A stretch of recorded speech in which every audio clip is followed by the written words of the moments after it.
Salut les cathos, aujourd'hui nous sommes le 8 mars et nous fêtons Saint Jean de Dieu. Saint Jean de Dieu né au Portugal, de parents pauvres, mais chrétiens. Sa jeunesse, à la différence de celle de la plupart des saints, fut très orageuse. Âgé de 8 ans, il suivit à l'insu de ses parents les traces d'un voyageur qui se rendait à Madrid. Mais il se perdit et fut réduit à se faire le valet d'un berger. Plus tard, il s'enrôla dans l'armée de Charles Quint et subit l'entraînement et le mauvais exemple. Il ne fallut pas moins qu'un coup de la Providence pour l'arracher au péril. Après quelques nouvelles aventures, il apprit la nouvelle de la mort de sa mère, et résolu de se convertir, il tient parole.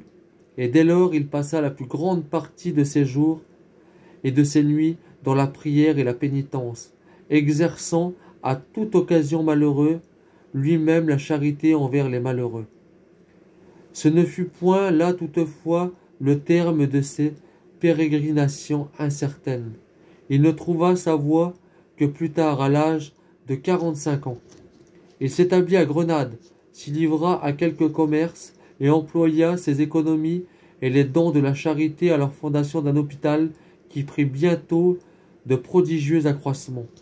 On vit bien alors que cet homme, traité partout d'abord comme un fou, était un saint.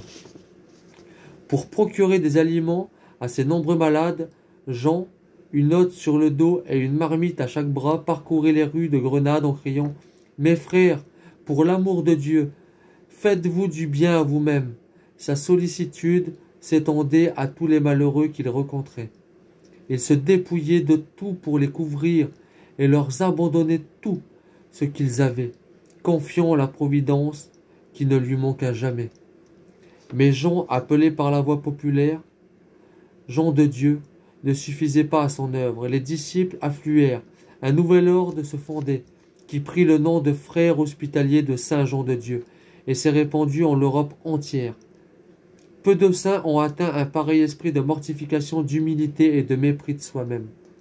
Un jour, la mère de Dieu lui apparut, tenant en main une couronne d'épines, et lui dit « Jean, c'est par les épines que tu dois mériter la couronne du ciel. » « Je ne veux, répondit-il, cueillir d'autres fleurs que les épines de la croix. Ces épines sont mes roses. » Une autre fois, un pauvre qu'il soignait disparut en lui disant « Tout ce que tu fais aux pauvres, c'est à moi que tu le fais. » Quand on lit l'histoire émouvante d'une telle vie, on ne peut s'empêcher de s'écrier « Dieu est admirable dans ses saints. » Que Dieu vous bénisse. Et à plus les cathos.